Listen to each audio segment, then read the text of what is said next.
بسم اللہ الرحمن الرحیم۔ السلام علیکم ورحمۃ اللہ وبرکاتہ۔ طلاب کرام عزیز، امید کرتے ہیں کہ آپ خیر و عافیت سے ہوں گے۔ بدایت المعارف جزء اول کا سبق نمبر 47 شروع کر رہے ہیں، جس میں عنوان قرار دیا گیا ہے کتاب کی عبارت السابع ان المحبت والوداد سے لے کر عقیدتنا فی الائمۃ علیہم السلام تک۔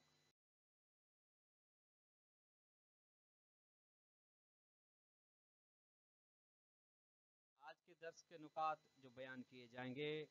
وہ دو ہیں۔ نمبر 1،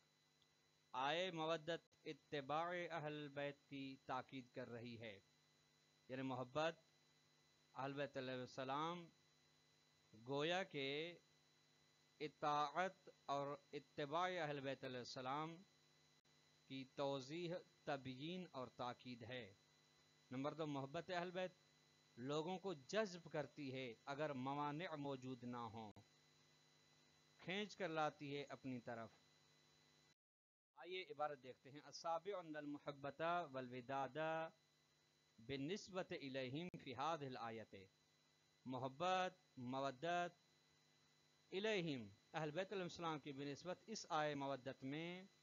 لعلہا شاید یہ محبت، لیست نہیں ہے، الا اس لیے ہے کہ لتحکیم الاتباع عنہم،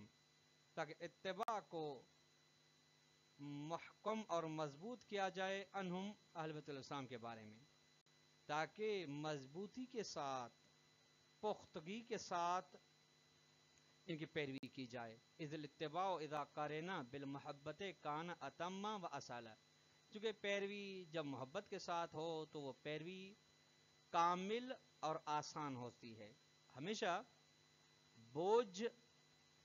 اور انسان کے اوپر وزن ہو جائے کسی بھی چیز کا یا کسی بھی پیروی کا، تب ہوتا ہے جب وہ محبت، شوق اور رغبت کے ساتھ انجام نہ دی جائے۔ پیروی جب محبت کے ساتھ ہوگی تو پیروی کرنے میں آسانی بھی ہوتی ہے اور وہ پیروی اپنے اتم درجے تک بھی ہوتی ہے۔ الا ترى،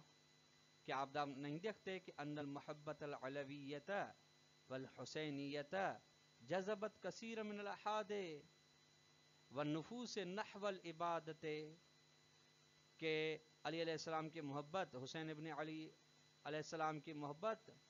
بہت سارے لوگوں کو جذب کر لیا ہے، بہت سارے انسانوں اور نفوس کو جذب کر دیا ہے عبادت کی جانب، تعبد و دین الہی کے پابند ہونے کی جانب، والجہد کوشش، والجہاد جہاد کی جانب، والتضحیت والفداء قربانی اور فدا ہونے کی جانب۔ کیا آپ نے نہیں دیکھا؟ بہت سارے لوگوں کو دیکھا ہے جو حسین ابن علی علیہ السلام کے نام پر قربان ہونے کے لیے تیار ہے۔ علی علیہ السلام کی محبت کے لیے میثم تمار سے لے کر آج تک ایسے محب حقیقی موجود ہیں جو کہ اپنی جان اور مال اور عزت اور اولاد علی علیہ السلام اور حسین ابن علی علیہ السلام کے نام اور ان کی سیرت پر قربان کرنے کے لیے تیار ہیں۔ فالدعوۃ الی المحبت والوداد دعوۃ فی الحقیقۃ الی العمل والاتباع، دعوت محبت اور مودت کی جانب جو کہ آئے مودت سے سمجھ میں آ رہی ہے، یہ حقیقت میں دعوت یعنی بلاوا ہے عمل کی جانب اور پیروی کی جانب۔ یعنی محبت ایک بہانہ ہے، چونکہ جب محبت ہوگی تو پیروی از خود آ جائے گی، جیسا کہ آپ کو یاد ہو گزشتہ دروس میں احادیث کی روشنی میں بیان کر کے آیا ہے کہ ائمہ علیہ السلام نے اس محبت کی نفی کی ہے جو پیروی کے ساتھ نہ ہو، اتباع اور اطاعت اہل بیت علیہ السلام کے ساتھ ہو، دین الہی پر عمل کے ساتھ نہ ہو۔ قال فی کتاب الامامت والولایت، امامت و ولایت کتاب میں مصنف نے کہا ہے کہ ان ھذا الاجر المطلوب فی ھذہ الآیۃ الکریمۃ، جو یہ اجر مانگا گیا ہے اس آئے مودت میں، ہوا فی الواقع، یہ اجر حقیقت میں ما یعود علی الامۃ بالخیر، ان بہت سے فوائد میں سے ایک فائدہ ہے جو لوٹتا ہے امت کی جانب نیکی کے ذریعے سے، وَيَرْتَبِطُ، اور تعلق رکھتا ہے وہ فائدہ یا وہ اجر بِمَسِیرَتِھا، امت کی حرکت کے ساتھ، تحرک کے ساتھ، ومستقبلھا، امت کے مستقبل کے ساتھ، وقیادتہا ان کی رہبری کے ساتھ، ایسو اس طریقے سے تعلق رکھتا ہے کہ یشدھا شد العاطفی الواعی للقیادت، کہ جتنی یہ محبت عاطفی بڑھے گی یہ لے جائے گی اس رہبریت کی جانب، مقرباً بذالک شد العقائد بہا، جو قریب کر دے گی اس شدت کی جانب جو عقائد کی شدت ہوتی ہے امت میں۔ وَإِذَا اقترنت العقیدۃ بالعاطفۃ المبنیۃ علی اساسها، اور جب عقیدہ مل جاتا ہے اس عاطفی محبت کے ساتھ جو جس پر عاطفی المبنیۃ علی اساسها، جو موقوف ہے عقیدے کی بنیاد پر، تو اذا کا جواب شرط ہے امکن زمانوں قیام القائد بمہماتہ التاریخیۃ الکبریٰ الملقات علی عاتق فی مجال تربیت الانسان کا کل، تو ممکن ہے کہ تضمین ہو جائے کہ رہبر کا قیام ہوگا، رہبری کا قیام ہوگا ایسے تاریخی مہم مسائل میں جو بڑے مسائل ہیں اور اپنے اندر ذمہ میں رکھتے ہیں انسان کی تربیت اور اخلاقیات کو، کا کلن، جس طرح کے سب لوگوں کے یہ تضمین ہے۔ وَہِدَایَتِهَا إِلَى شَوَاطِئِ الْکَمَالِ، اور امت کو ہدایت دیتی ہے یہ عقیدے اور عمل کی، عقیدے اور محبت کی اقترانیت، کہ ہدایت ملے امت کو شواطئ الکمال، کمال کے مراحل کی جانب۔ تو بس نتیجہ فَهَذَا الْأَجْرُ الْمَسْئُولُ، یہ اجر جو سوال کیا جا رہا ہے جس کا آئے مودت میں، ہوا فی الواقع تعلیم اجتماعی، حقیقت میں ایک اجتماعی تعلیم ہے، راح لصالح الامت نفسها، جس کا فائدہ خود امت کو ہے، ولیس اجر شخص رسول اللہ صلی اللہ علیہ وسلم، یہ اس کا فائدہ خود اجر نبی کی ذات کو نہیں مل رہا، خود امت کو فائدہ مل رہا ہے، اس کے کمالات اور عبادات میں بلندی درجات ہو رہی ہے صلی اللہ علیہ وسلم، بعد ان کان اشد، نبی اکرم سب لوگوں سے زیادہ خلوص رکھتے ہیں حقیقت کے بارے میں، وبعد ان کان القرآن یعلن، اس کے بعد کہ قرآن مجید اعلان کرتا ہے وما تسألهم علیہ من اجر، اس کے بارے میں تم سے کسی بھی قسم کا اجر نہیں مانگتا، سورہ یوسف کی آیت نمبر 104، وما اسألکم علیہ من اجر، اور وہ چیز جو میں آپ سے مانگتا ہوں اجر کے سلسلے میں، وقد اوضح القرآن هذه الحقیقت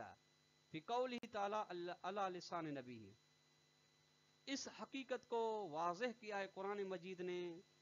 اللہ کے اس قول میں نبی اکرم کی زبانی، ما سألتکم من اجر، جو بھی میں تم سے اجر کے طور پر مانگ رہا ہوں فولکم، وہ تمہارے فائدے میں ہے، ان اجری الا علی اللہ ہے، میرا اجر فقط خدا پر ہے، مجھے فقط خدا ہی اجر دے گا، تمہارے اوپر میرا کوئی اجر نہیں ہے،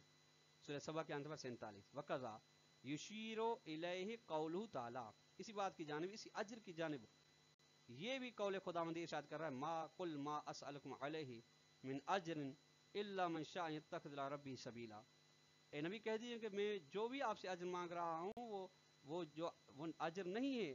مگر اجر یہ ہے کہ خدا چاہتا ہے کہ تم میں سے ہر ایک اپنے پروردگار کے راستے کی طرف جائے اور اس کا انتخاب کرے، سورہ فرقان کی آیت نمبر 57۔ یہ بات مکمل جو تھی امامت و ولایت کتاب سے صفحہ 164 سے تھی۔ ولذا، اسی وجہ سے انکر الائمۃ علیہ السلام من ترک طاعت مغرورا بمحبت اہل البیت علیہ السلام، ائمہ علیہ السلام نے انکار کیا ہے، مذمت کی ہے ایسے افراد کی جو اطاعت چھوڑ دیتے ہیں اہل بیت علیہ السلام کی اس غرور میں کہ محبت اہل السلام کے پاس ہے، کیونکہ محبت کا لازمہ اطاعت اور اتباع ہے، جب اتباع کو چھوڑ دیتے ہیں تو یہ ہے کہ وہ دھوکے میں ہیں دعوی اہل بیت علیہ السلام کے سلسلے میں، کما نقل جابر ان ابی جعفر علیہ السلام، جیسا کہ جابر نے نقل کیا ہے امام محمد باقر علیہ السلام سے، قال، جابر کہتے ہیں قال لی، مجھ سے امام علیہ السلام نے فرمایا، یا جابر، اے جابر، ایکتفی من ینتحل التشیع ان یقول بحبنا اہل البیت، کیا کافی ہے اس شخص کے لیے جو تشیع اپنے اندر رکھتا ہے، وہ کافی ہے اس کے لیے کہنا کہ وہ ہم اہل بیت میں سنگ محبت رکھتا ہے بس؟ فواللہ، خدا کی ما شیعتنا الا من اتقى اللہ واطاعہ، کوئی بھی ہمارا شیعہ نہیں ہے سوائے اس کے جو خدا سے ڈرے اور اس کی اطاعت کرے، فما کانوا یعرفون یا جابر، یعرفون کی جانب ضمیر طلاب کرام یادی شیعہ کی جانب ہے، شیعوں کو نہیں پہچانا جائے گا اے جابر الا، ان کے پہچاننے کی یہ علائم اور نشانیاں ہیں، بالتواضع والتخشع والامانت، خضوع و خشوع و تواضع سے پہچانا جائے گا، امانت داری سے پہچانا جائے گا، وکثرت ذکر اللہ والصوم والصلاۃ والبر بالوالدین، زیادہ خدا کے ذکر سے، نماز زیادہ پڑھنے سے، روزہ رکھنے سے، والدین کے ساتھ نیکی کرنے سے ان کی پہچان ہوگی. فالتعاہد للجیران، پڑوسیوں کو خیال رکھنے سے ان کو پہچانا جائے گا، پڑوسی جو من الفقراء فقیر ہیں، واہل المسکنۃ مسکین ہیں، والغارمین والمقروض ہیں، والیتام یتیم ہیں. وصدق الحدیث، بات کی سچائی سے انہیں پہچانا جائے گا، وتلاوت القرآن، قرآن کی تلاوت سے انہیں پہچانا جائے گا، وکف الالسن عن الناس الا من خیر، لوگوں سے زبان بند رکھیں سوائے نیکی کے سلسلے میں، یعنی ان کی زبان نیکی کے سلسلے میں چلتی ہوگی، بولتی ہوگی. وَكَانُوا أَمَنَاءَ شَاعِرِهِمْ فِي الْأَشْيَاءِ، اور یہ شیعہ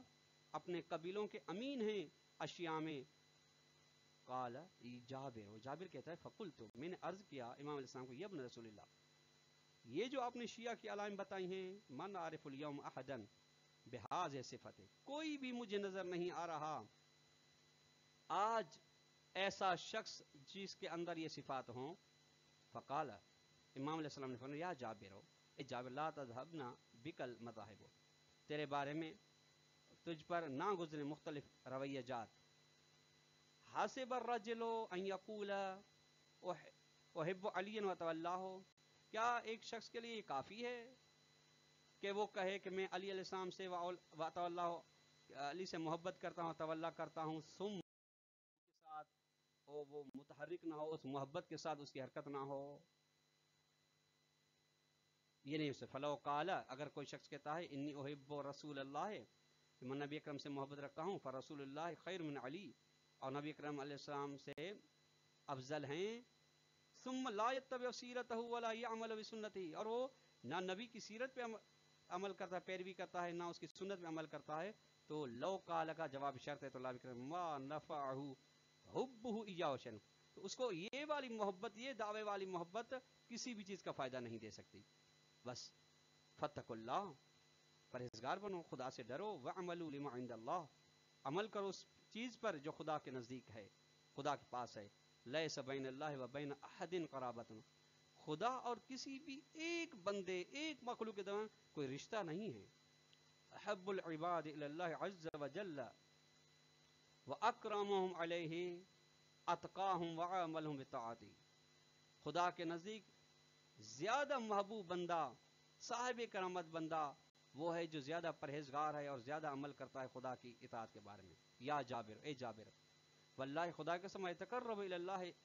تبارک و تعالی الا بطاعت، کوئی بھی خدا کے قریب نہیں ہو سکتا سوا اطاعت اور اہل بیت علیہ السلام کی پیروی کرنے کے ذریعے سے. وما معنا براءۃ من النار، ہمارے پاس کوئی، ہمارے ساتھ نہیں ہے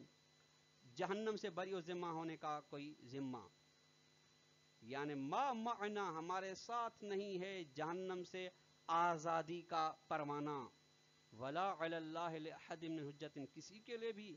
خدا کے اوپر کوئی حجت نہیں ہے. من کان للہ مطیعا فہو لنا ولی، یہ کلی قاعدہ امام علیہ السلام بتا رہے ہیں. جو بھی خدا کا اطاعت گزار ہے وہ ہمارا دوست ہے، وہ ہمارا محب ہے. ومن کان للہ عاصیا فہو لنا عدو، اور جو بھی خدا کا نافرمان ہے وہ ہمارا دشمن ہے، چاہے وہ ہمارے قبیلے سے ہو یا ہمارے رشتہ داروں سے ہو یا غیروں سے ہو. وما تنال عمل والورع، اے جابر سن لیں کہ ہماری ولایت نہیں مل سکتی سوائے عمل، دین الہی، قوانین الہی پر عمل کرنے سے اور ورع اختیار کرنے سے. ورع تقوا کے اعلیٰ ترین درجے کو کہتے ہیں جہاں پہ مکروہات کا بھی ارتکاب نہیں کیا جاتا. اصول کافی جلد نمبر 2 صفحہ نمبر 74 پہ حدیث موجود ہے. طلاب کرام عزیز، آج کا درس اختتام کو پہنچا. اگر ہم آج کے درس سے سوال بنائیں کچھ، تو سوال یہ بن سکتے ہیں کہ آئے مودت میں خداوند تبارک و تعالیٰ نے حقیقت میں محبت اور مودت اہل بیت کو کس لیے فرض کیا ہے، اس کا مقصد کیا ہے؟ نمبر 2، جو اجر طلب کیا جا رہا ہے اس آئے مودت میں، اس اجر کا فائدہ کس کو مل رہا ہے؟ اور آخری سوال، کوئی بھی ایک حدیث بیان کریں جس میں بتایا گیا ہو کہ محبت اہل بیت السلام بغیر عمل کے، بغیر پرہیزگاری کے کافی نہیں ہے۔ والسلام علیکم ورحمۃ اللہ وبرکاتہ۔